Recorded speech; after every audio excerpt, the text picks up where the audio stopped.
너는 여호와를 기다릴지어다. 강하고 담대하며 여호와를 기다릴지어다. 아멘.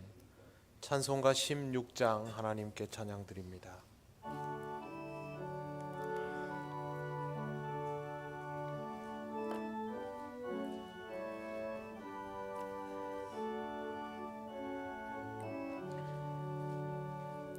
은혜로우신 하나님, 우리 주 하나님, 우주 만물 만들고 우리를 택하여 사랑하는 자녀로 삼아주신 것,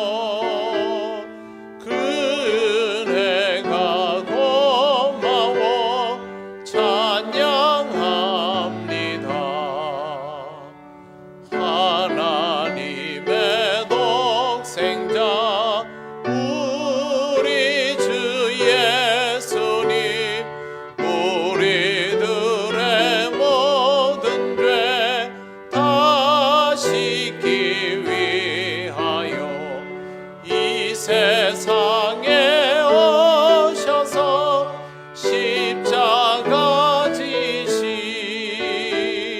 그 큰 사랑 그 은혜 찬양합니다. 약속대로 임하신 보혜사 성령님 충만하게 하시어 기쁨을 주시고 구원받은 확신을 주신 사랑에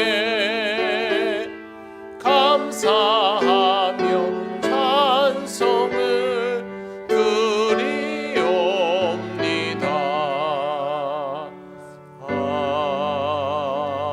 아멘. 성시교독 40번입니다.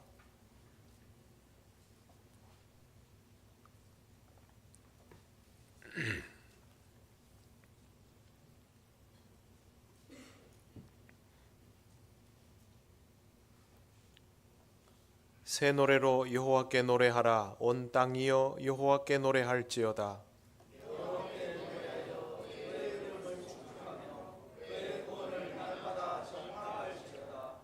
그의 영광을 백성들 가운데에, 그의 기이한 행적을 만민 가운데에 선포할지어다.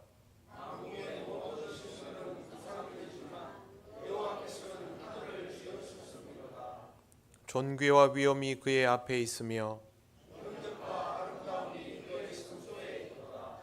아름답고 거룩한 것으로 여호와께 예배할지어다.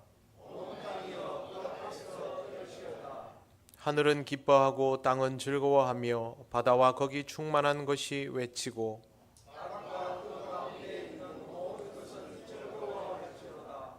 그때 숲의 모든 나무들이 여호와 앞에서 즐거이 노래하리니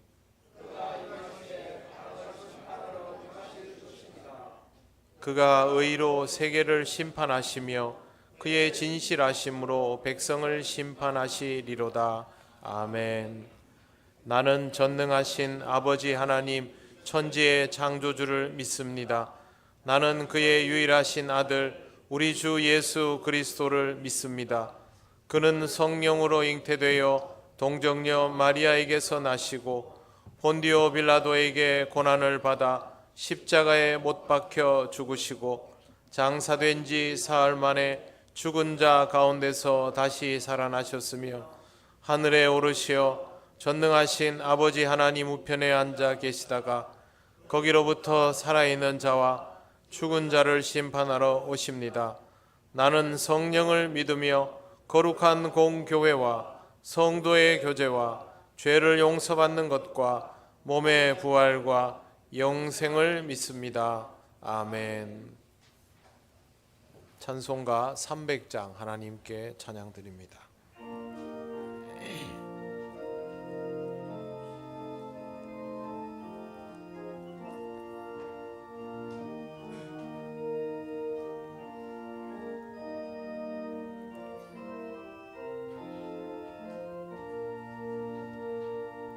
내 맘이 낙심되며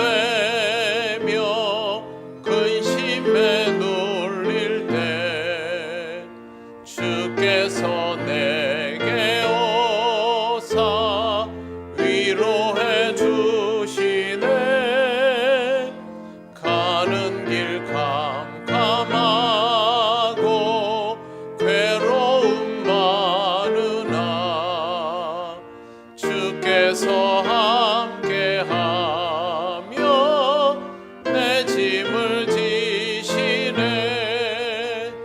그네가 내게 족하네. 그네가 족하네. 이 괴로운 세상 지날 때 그네가 족하네. 희망이 사라지고 친구 날 버릴 때 주 내게 속삭이며 새 희망 주시네. 싸움이 맹렬하여 두려워 떨 때에 승리의 왕이 되신 주 음성 들리네. 그네가 내게 족하네. 그네가 족하네. 이 괴로운 세상 지날 때 그네가 족하네. 번민이 가득 차고 눈물이 흐를 때 주 나의 곁에 오사 위로해 주시네. 환난이 닥쳐와서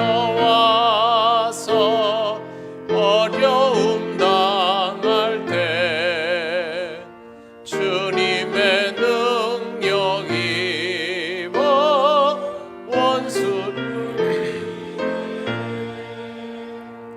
그네가 내게 족하네. 그네가 족하네. 이 괴로운 세상 지날 때 그네가 족하네.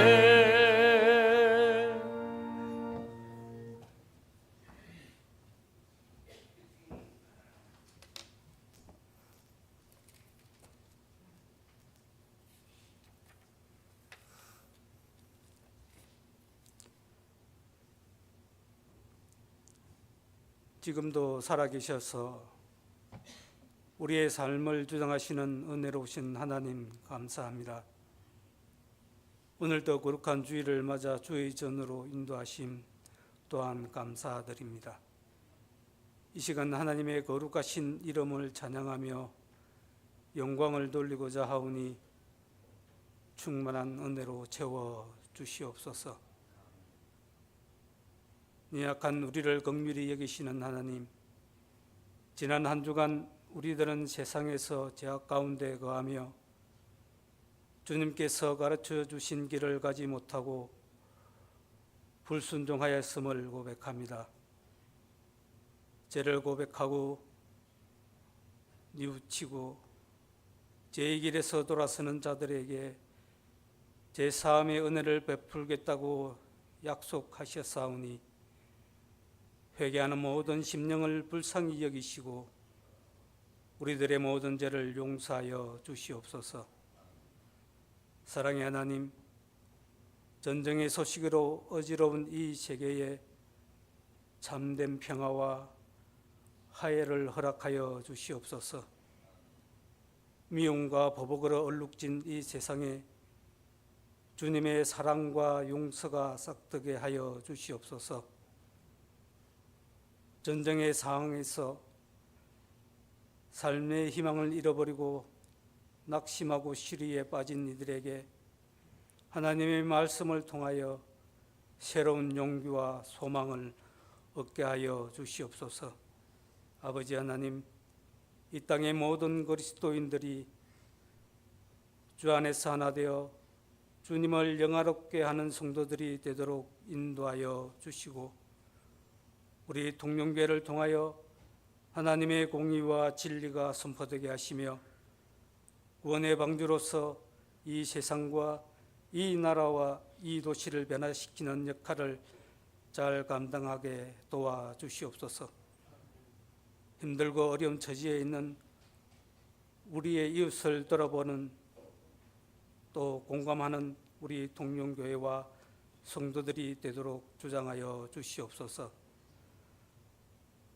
동행하는 교회인 연화도 교회를 방문 중에 있는 이 교구 모든 성도들 은혜로운 시간 되게 하여 주시고, 돌아오는 길도 안전하게 인도하여 주시옵소서.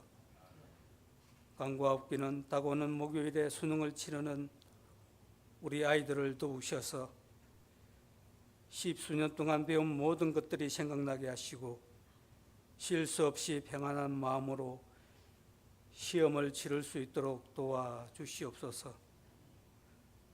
주님, 우리 다음 세대인 청년들이 하나님을 인격적으로 만나게 하셔서 하나님 주신 말씀으로 무장되어 참 사람, 참 하나님 되신 주님의 용사들로 세워지게 하시옵소서. 아버지 하나님, 사랑하는 성도들의 가정과 일터를 축복하여 주셔서 늘 하나님과 동행하며 승리하는 삶을 살게 하여 주시옵고, 연로하신 성도님들 추워지는 날씨에 건강 잃지 않도록 도우시고 지켜주시옵소서.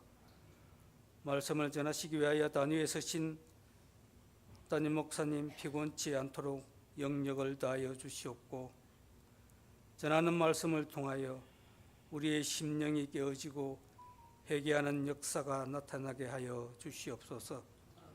예배를 돕는 모든 주의 아름다운 성도들을 기억하여 주시길 원하오며 속해 오실 예수 그리스도 이름으로 기도드립니다. 아멘.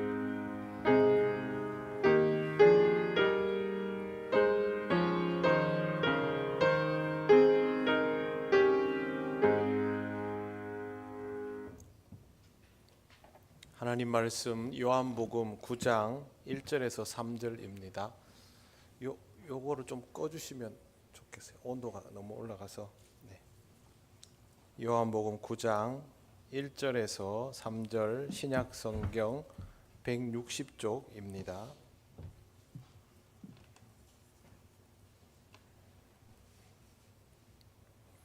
봉독하겠습니다. 예수께서 길을 가실 때에 날 때부터 맹인된 사람을 보신지라 제자들이 물어 이르되 라삐여 이 사람이 맹인으로 난 것이 누구의 죄로 인함이니이까 자기니이까 그의 부모니이까 예수께서 대답하시되 이 사람이나 그 부모의 죄로 인한 것이 아니라 그에게서 하나님이 하시는 일을 나타내고자 하심이라. 아멘. 기도드리겠습니다.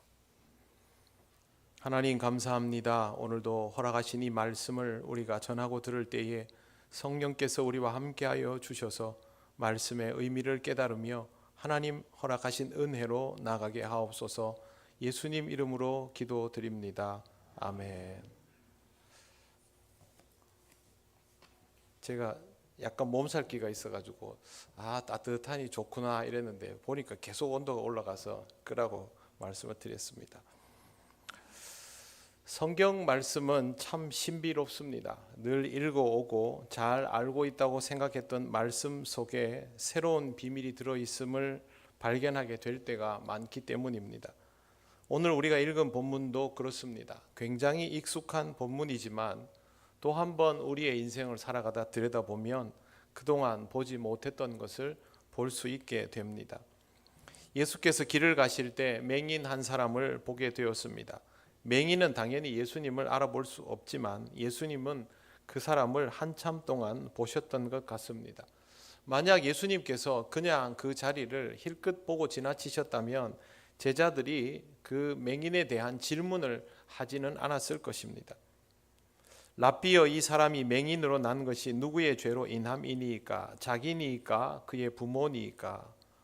예수께서 이 사람을 왜 주목하여 보셨는지는 알 수 없습니다. 그러나 예수님의 시선이 그를 향해 있었기에 제자들이 질문을 하게 되었던 것입니다.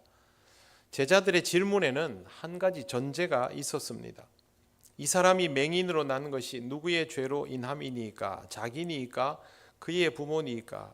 그가 시각장애를 가진 것이 누군가의 죄 때문이다 라고 전제를 하고 질문을 하는 것입니다. 제자들이 이렇게 질문하는 것은 당시의 사회적인 통념에 따르면 무리가 없습니다. 지금도 장애인들을 바라보는 사람들의 시선은 그 시절과 크게 달라졌지 않습니다.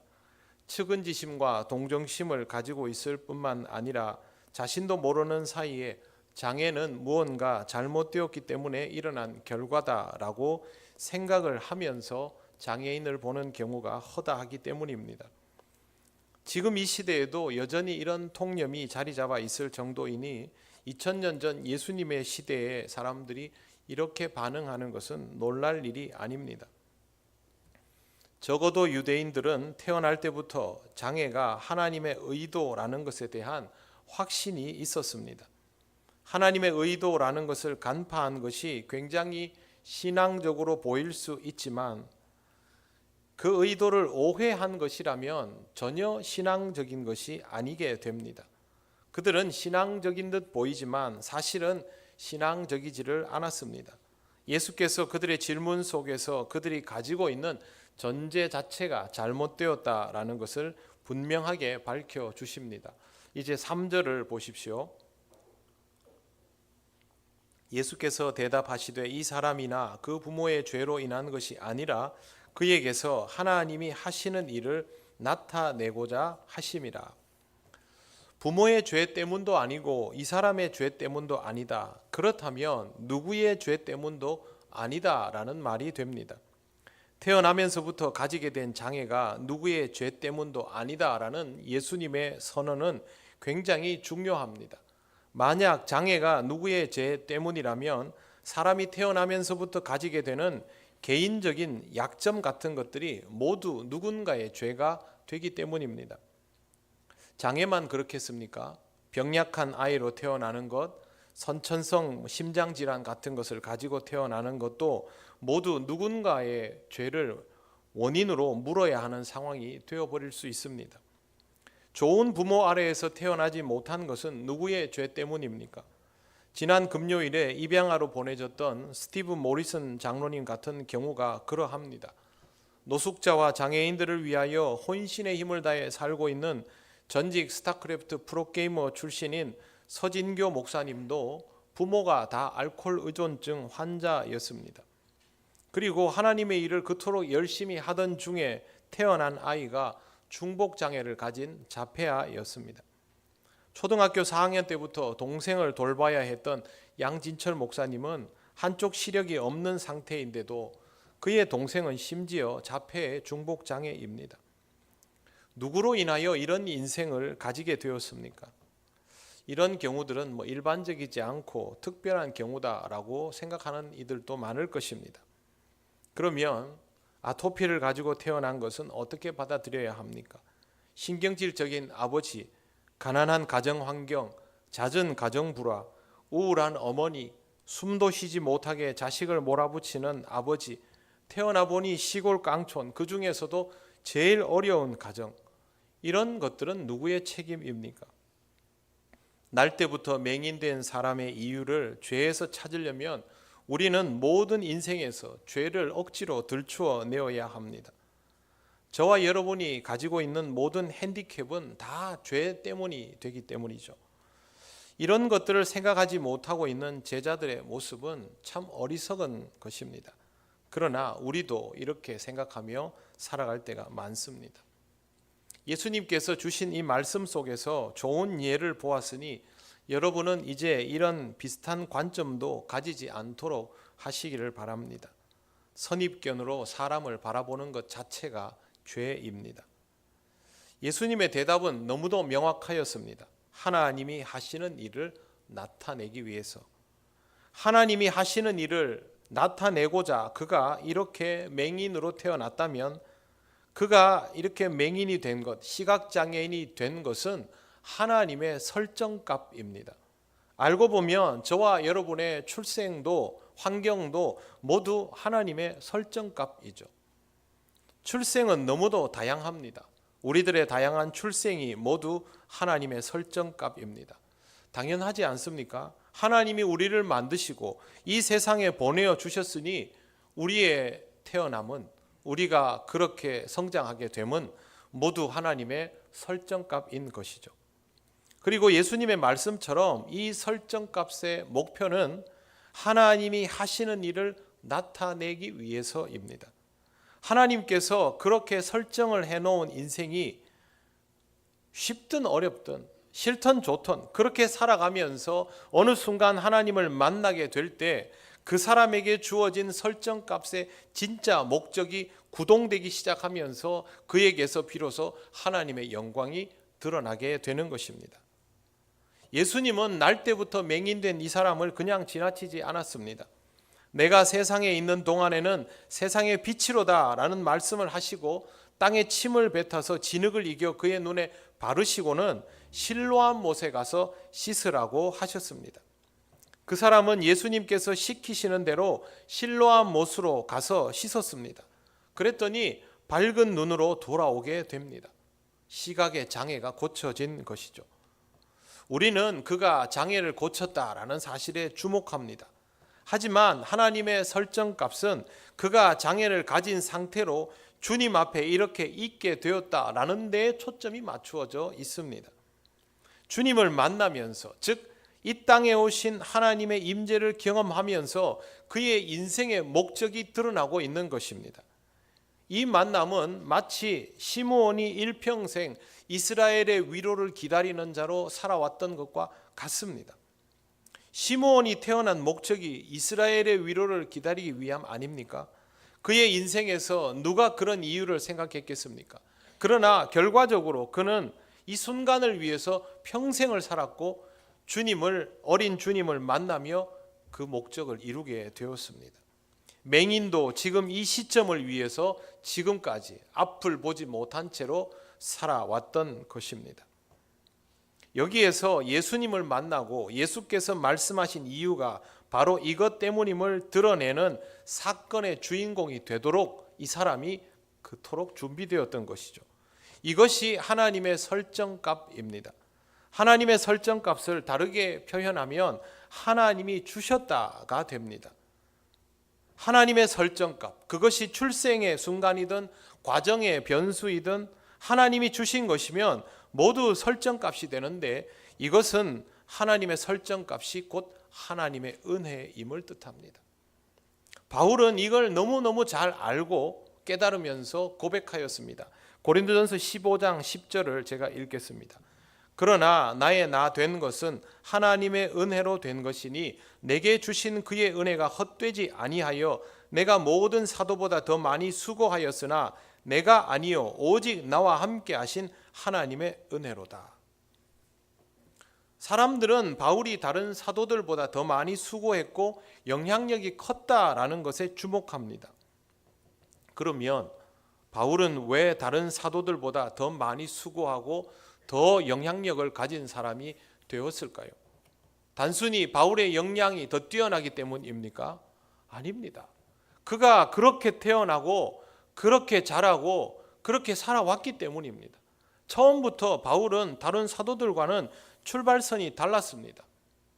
예수님께서 이 땅에 오셨을 때 제자들 중에 예수님을 만나고 그 자리에서 마음을 돌이키고 주를 따르는 이들이 있었고 또 그렇게 예수님을 따르던 사람들이 상당히 많았지만 바울은 그렇게 예수님을 향하여 달려가기는커녕 예수님과 제자 공동체를 통렬히 비판하면서 잔당들을 색출하는 데 혈안이 되어 있었던 사람입니다. 그리고 그가 그렇게 살아갈 수밖에 없는 것은 바리새인의 집안에서 태어나고 거기에 맞는 엘리트 교육을 받은 것이 결정적인 영향을 미쳤습니다. 바울은 그쪽으로도 신실했던 사람 아닙니까? 결국 바울이 말하는 나의 나된 것이 하나님의 은혜라는 말은 바울을 사용하기 위한 다메섹 도상의 특별한 사건만을 말하는 것이 아니라 하나님께서 바울을 이 드라마틱한 상황 속에 넣어놓고 성장하게 하신 모든 것을 의미하는 것입니다. 인생은 내가 살면 전쟁이고 남이 사는 것을 보면 드라마 아닙니까? 우리는 바울의 드라마틱한 인생을 보면서 그 장면 중에 주목할 만한 것들을 떠올리지만 사실 바울은 자기 인생 중에 주목할 만한 것들을 떠올릴 수가 없습니다.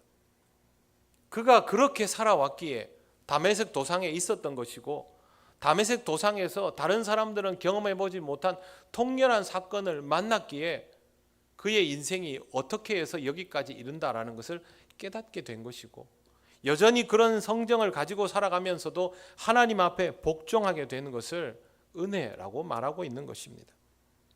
그러니 하나님의 설정값 그 자체가 하나님의 은혜입니다. 지난해 다니엘 기도회에서 백미를 꼽자면 손경민 목사님의 찬양과 간증이었습니다. 은혜라는 찬양 여러분 다 아시죠? 내가 누려왔던 모든 것들이, 내가 지나왔던 모든 시간이, 내가 걸어왔던 모든 순간이 당연한 것 아니라 은혜였어. 우리는 여기에서 모든이라는 말을요, 예수 믿고 나서부터라고 생각합니다. 그러나 하나님은 그 이전부터 함께 하십니다. 그리고 그 인생을 만드신 이도 하나님이시죠. 그러니 여기에서 모든이라는 단어를 우리가 일부러 국한시키면 안 되는 겁니다. 하나님의 은혜라는 말은 전부 하나님이 주셨다라는 뜻입니다. 은혜는 그런 것입니다. 내가 의도하거나 만든 것이 아니라 하나님이 나에게 주셨는데 그것이 결과적으로 내 삶의 진정한 유익이 되는 것입니다. 우리는 항상 은혜라고 하면 특별한 것을 떠올립니다. 아픈 것이 갑자기 낫고 부족했던 물질이 갑자기 체험을 받고 실패할 것이 뻔했던 것이 기적적으로 성공하게 되고 절망의 상황을 생각지 못한 변수로 극복하게 되는 이런 것들을 경험하고 나서 은혜라고 고백합니다. 이게 분명히 은혜인 것은 맞습니다. 그런데 이런 것들만을 은혜인 줄 알고 있으니 나머지는 은혜인 줄을 모르는 경우가 발생합니다.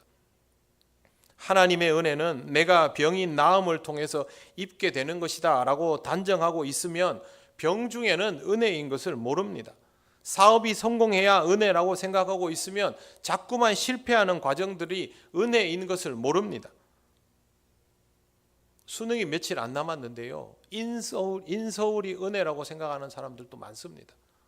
그러면 인서울 못하면 은혜 아닙니까? 지방대학교 들어가는 거 은혜 아닙니까? 시험에 떨어지면 은혜 아닙니까? 재수하게 되면 하나님의 은혜에서 제외된 것입니까? 그렇게 생각하는 사람들이 있습니다. 병이 고쳐지고 장애가 고쳐지고 그래야만 은혜라고 생각하는 사람들은 장애의 상황을, 고난의 상황을 은혜라고 받아들이지 못합니다. 지옥 같다고 느낍니다. 그렇게 해서 정신적으로 한계에 몰리고 극단적인 선택을 하거나 장애를 고쳐준다는 용한 기도원을 찾게 되는 것입니다. 날 때부터 맹인된 사람의 인생에서 주님을 만나는 부분만 은혜입니까? 하나님께서 처음부터 이렇게 의도하셨다면 하나님의 의도 속에는, 과정 속에는 은혜가 이미 있습니다. 그게 내한테 좋았는가 마음에 들었는가 아닌가 그거 생각하지 마십시오. 하나님이 어떤 의도로 이것을 주셨는가를 생각해야 합니다. 저는 지난주에 서진교 목사님 간증을 제일 충격적으로 들었습니다. 못 들어보신 분들은 꼭 들어보시기를 바랍니다. 그의 인생은 정말로 불우했는데 그에게 경제적인 여유를 가질 절호의 기회가 왔습니다. 그 시대에 스타크래프트 프로게이머가 된다라는 말은요, 불행 끝 행복 시작, 세상적으로 말하면 돈이 넝쿨째 굴러 들어오는 겁니다.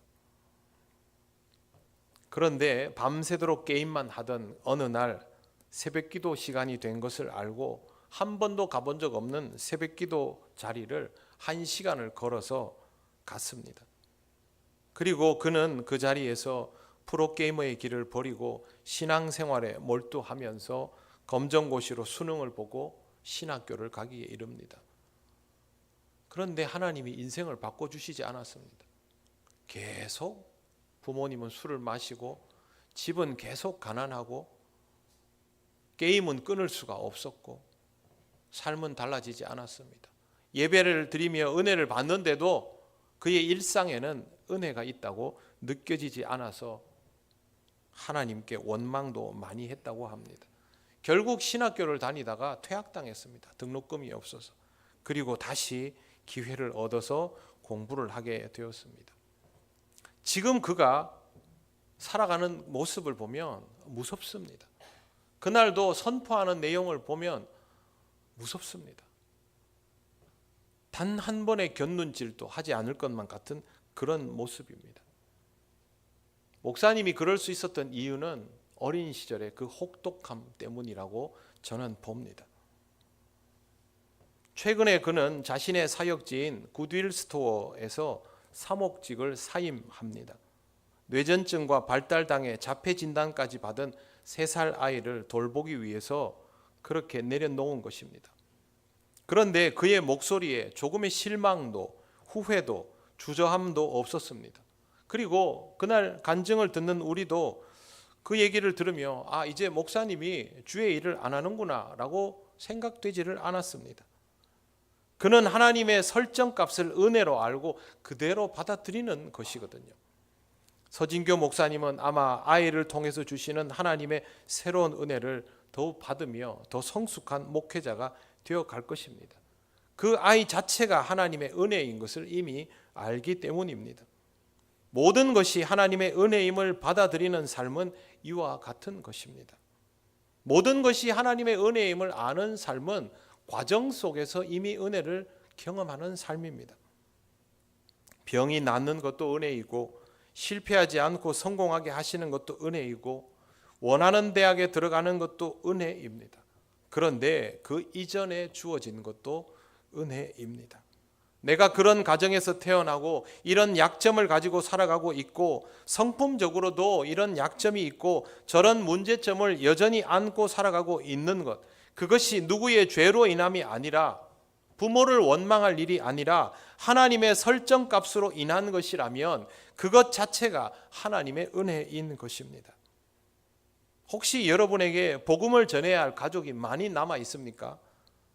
우리 집은 내가 신앙생활 열심히 하지 않으면 도무지 신앙적일 수가 없는 환경입니까? 하필이면 내가 사랑하는 사람이 신앙이 없는 사람입니까? 나는 체질적으로 몸이 약해서 하나님의 일을 에너지 넘치게 할 수 없는 상태입니까? 우리 집은 워낙 가난해서 한 번도 마음의 여유를 가지고 경제 생활을 해본 적이 없습니까? 내 아이는 몸이 약하고 자주 아파서 돌보느라 다른 것을 생각할 겨를이 없습니까? 나는 처음부터 신앙생활을 하기 어려운 상황에서 태어나고 자랐습니까? 다 하나님의 설정값입니다. 하나님의 의도하심이 그 가운데 있습니다. 하나님의 의도하심이 지금 내가 살아오고 있는 역사 속에 다 들어있다면 나는 지금 그것을 납득할 수 없지만 하나님이 분명히 의도하셨다면 그것이 은혜임을 발견하시기를 바랍니다. 나는 그런 출발점을 원하지 않았고 그런 과정도 원하지 않았지만 하나님은 나를 꼬린 지점이 아닌 너무도 먼 자리에 세워주셨고 쉽게 도달할 수 없는 난해한 관문들을 수도 없이 준비해 두셨다. 하나님이 그렇게 하셨다면 그건 하나님의 선물이요 하나님의 은혜입니다. 사랑하는 성도 여러분, 납득되지 않아도 할 수 없습니다. 먼저 모든 것이 하나님의 설정값이고 하나님의 은혜라는 선언을 들으시고 시간을 가지고 받아들여 가시기를 바랍니다. 하나님이 주신 것은 은혜입니다. 내가 그렇게 태어나게 된 것, 그런 환경에서 자라나게 된 것, 그런 특징을 가지게 된 것, 나에게 그런 신체적인 약점이나 정신적인 약점이 있는 것, 그 외에 내가 장점이라고 여기는 것, 약점이라고 여기는 모든 것들이 하나님이 주셨으면 은혜입니다. 여러분의 자녀도 마찬가지입니다. 많은 분들이 저에게 목사님, 한나는 하나님의 은혜입니다 이렇게 얘기합니다. 맞습니다. 한나만 은혜입니까? 사라도 사무엘도 다 하나님의 은혜입니다. 여러분 자녀들은 안 그렇습니까? 여러분 자녀들도 다 하나님의 은혜이지요. 그 아이가 어떠하든지 어떤 약점과 한계를 가지고 있든지 남들은 이해 못하는 구석이 있어도 여러분이 보기에는 틀림없는 하나님의 은혜 아닙니까? 여전히 무엇이 힘들고 어렵든지 하나님이 주신 설정값이면 그것이 하나님의 은혜입니다. 장애를 가진 아이를 입양하면서도 하나님의 선물이라고 받아들이는 부모가 있었기 때문에 스티븐 모리슨 같은 장로님도 나오게 된 것입니다. 결과론으로 보면 당연히 하나님의 은혜이지만 누가 다리를 쩔뚝거리면서 공항에서 내리는 어린 아이를 보면서 하나님의 은혜라고 받아들입니까? 그걸 받아들이는 것이 바로 신앙입니다.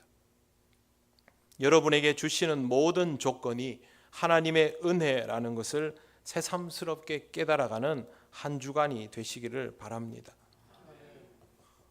우선은 여러분이 발견하게 되는, 만나게 되는 모든 상황과 조건 뒤에 하나님의 은혜라는 말을 먼저 붙여보시기를 바랍니다.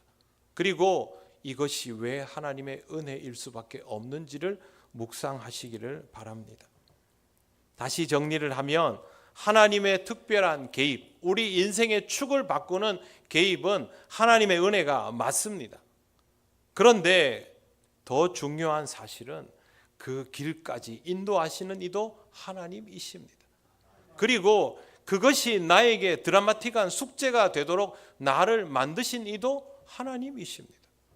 그러니 모든 과정들이 하나님의 은혜일 수밖에 없고, 그래서 우리는 체험을 통해서 우리에게 주어진 모든 것들이 은혜라는 사실을 배워가야 합니다. 다음 주일은 추수감사주일입니다. 우리의 추수감사는 특별한 그 무언가에 대한 감사일 수 있습니다. 하지만 그 특별함을 통하여 깨닫게 된 우리의 일상에 대한 감사로 나아가져야 합니다. 모든 것이 은혜임을 깨달았기에 하게 되는 감사여야 하는 것입니다. 한 주간의 묵상을 통해서 여러분의 일상이, 그리고 그 일상의 기반이 되는 여러분의 인생이 하나님의 설정값임을 잘 발견하시고 나에게 경험되는 모든 것들이 은혜인 것을 깨닫는 시간이 되시기를 바랍니다. 그리고 하나님께 마음을 다하여 감사하는 추수감사주의를 맞으시기를 바랍니다. 기도드리겠습니다. 하나님 감사합니다. 우리가 원하는 것들만을 바라보고 우리가 필요한 것들만을 취하려 함을 아시는 하나님께서 우리를 위하여 준비하신 모든 것들, 그것이 은혜임을 우리의 삶 속에서 발견할 수 있기를 원합니다. 하나님의 은혜를 경험할수록 하나님께로 더욱 나아오는 우리가 되게 하여 주시옵소서. 예수님 이름으로 기도드립니다. 아멘. 찬송가 302장 찬양하시며 봉헌하시겠습니다.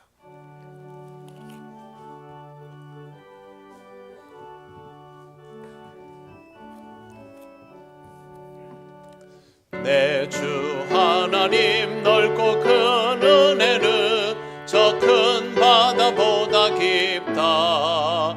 너 곧 닷줄을 끌러 깊은 데로 저 한가운데 가보라.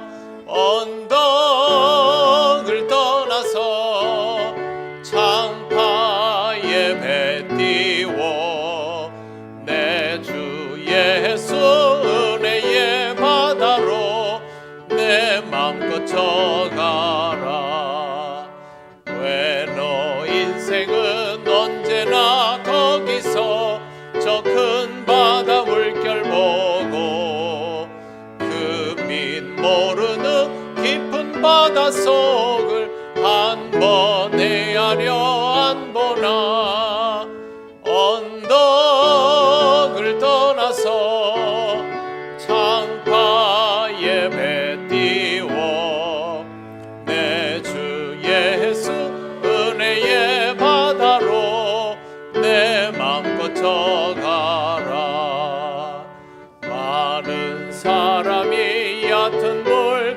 거기에서 저 큰 바다 가려다가 찰싹거리는 작은 파도 보고 마음이 약하여 못 가네.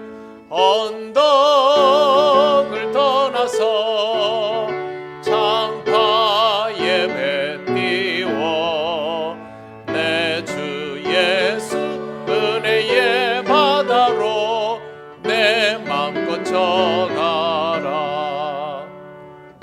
곧 가거라 이제 곧 가거라 저 큰 은혜 바다 향해 자고 내 노름 저기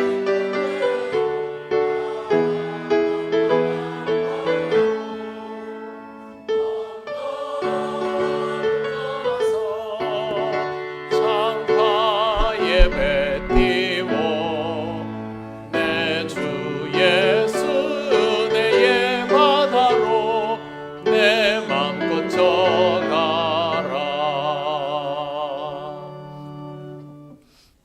하나님 감사합니다. 오늘도 하나님 은혜로 예배하며 이 시간 예물을 드립니다. 언제나 하나님께 기쁨으로 드릴 수 있는 심령 되게 하시고 다음 한 주간도 우리 모든 성도들의 삶을 지켜주셔서 주님의 은혜로 살아감을 발견하게 하옵소서. 드려진 예물은 하나님 나라와 영광을 위하여 귀한 생명을 살리고 지키는 일에 쓰여지게 하옵소서. 예수님 이름으로 기도드립니다. 아멘.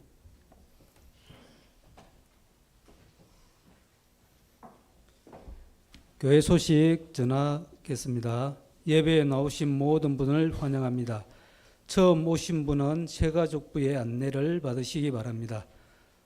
다음 주일 11월 19일은 추수감사주일입니다. 한 해의 결실과 감사하는 마음을 모아 온 가족 예배로 드립니다. 장학회 안내입니다. 이 예배 후에 본당에서 장학회로 모입니다. 기간 원래 다음 주일 2부 예배 후에 각 지정 장소에서 드립니다. 보고서는 사무실에 제출해 주시기 바랍니다. 교육부 회의 다음 주일 오후 예배 후 3층 로비에서 갖겠습니다. 안내입니다. 2023년 다니엘 기도회가 11월 1일부터 21일까지 진행되고 있습니다.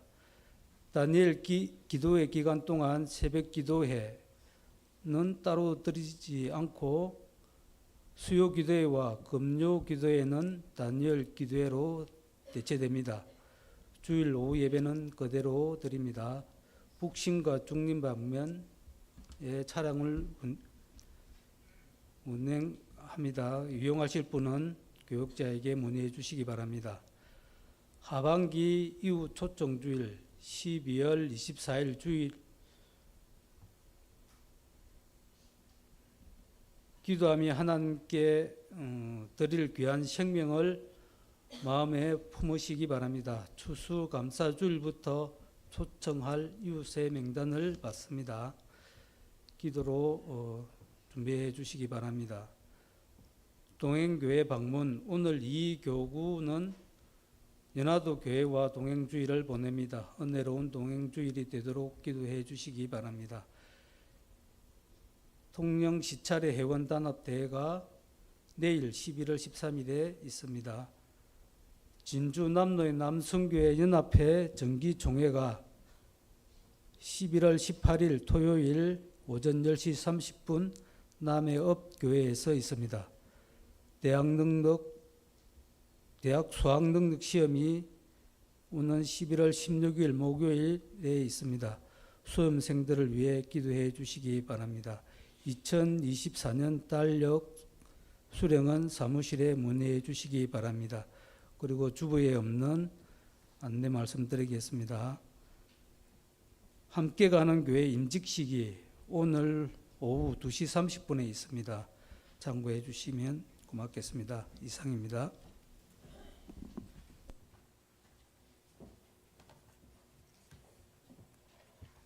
네, 다니엘 기도회는 이제 절반이 넘어갔습니다.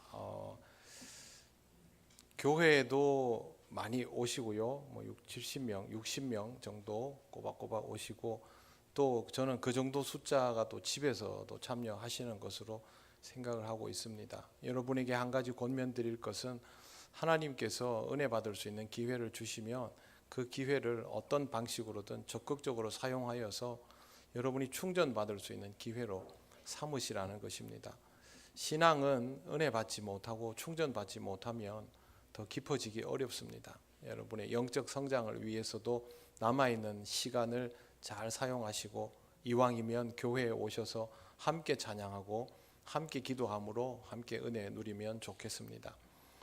이후 초청 주일을 올려두었습니다. 하반기에 예정되어 있던 것을 일정을 잡지 못하다가 기도하면서 이게 생각이 났는데요. 여러분에게 어떻게 권면하는 게 좋을까 굉장히 고민했는데, 하나님이 차근차근 답을 주셔서 이렇게 주보에 올리고 여러분에게 알려드립니다. 12월 24일 주일에 성탄절 전날이죠. 오후에는 성탄 축하 예배가 있습니다.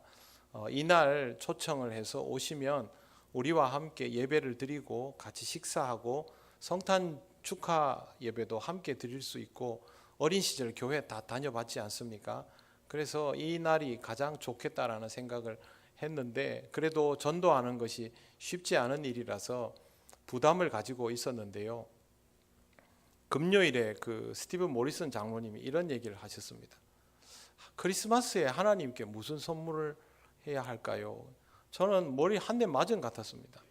제가 태어나서 하나님께 크리스마스 선물한다는 생각을 한 번도 안 해봤거든요. 그냥 성탄절 헌금하면 끝이지, 추수감사주일도 하나님께 헌금하면 됐지, 이렇게 생각했는데 그게 아니었습니다. 그래서 제가 추수감사주일부터 초청할 이웃을 마음에 품고 기도하고 크리스마스 선물로 하나님께 올려드릴 수 있으면 정말 좋겠다라는 생각을 했는데, 어젯밤에 조혜련 집사님이 전도할 사람은 기도 수첩을 해가지고 하면 너무 좋다고 방법까지 알려주니까 제가 어젯밤에도 집에 가서 1시간 동안 찾았는데요. 그 기도 수첩이 없습니다. 그래서 제가 직접 기도 수첩을 마련해서 전도할 분들에게 나눠드리려고 합니다. 여러분, 다음 주에 명단을 제출해 주시면 제가 따로 준비하는 겁니다. 수첩은 준비해서 수첩을 하나씩 선물로 드릴 테니까 그렇게 같이 기도하면 좋겠습니다. 누구를 데리고 올 수 있을지는 그건 하나님이 하시는 것이고, 누구를 마음에 품는지는 우리 자신이 할 수 있는 일 아니겠습니까? 지난 봄에도 생각지 않은 많은 분들이 오셨는데요. 한 달 조금 넘습니다. 이 기간 동안 같이 기도하고 또 이웃을 마음에 품다 보면 그렇게 주님 앞으로 인도할 수 있을 거라고 생각을 합니다. 저도 제 수첩을 만들어서 그렇게 하고, 여러분들도 그렇게 하면서 하나님의 은혜를 따라서 시도해 보면 좋겠습니다. 이웃 초청 주일을 잘 기억하시고 성탄절을 잊지 않도록 하시기를 바랍니다. 이제 자리에서 일어나셔서 예배드린 교우들과 서로 인사하시겠습니다.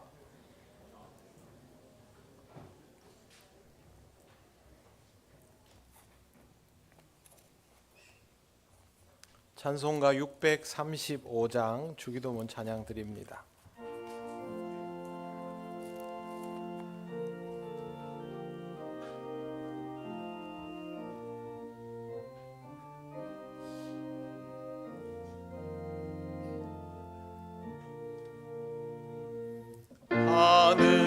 하늘에 계신 아버지, 이름 거룩하사 주님 나라 임하시고 뜻이 이루어지이다.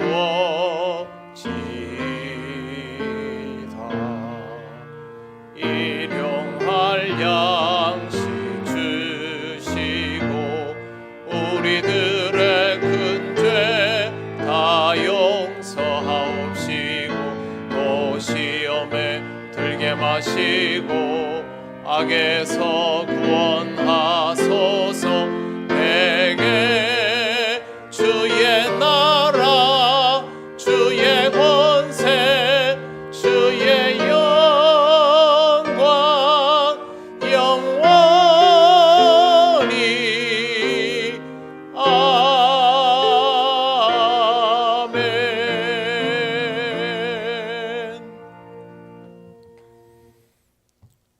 예수 그리스도의 크신 은혜와 하나님 아버지의 놀라우신 사랑과 성령님의 교통하시고 인도하여 주심이 모든 것이 하나님의 은혜임을 알며 하나님과의 더욱 깊은 교제로 나아가기를 원하는 이 시간 예배하는 권속들 위에 영원토록 함께 하시기를 간절히 축원하옵나이다. 아멘.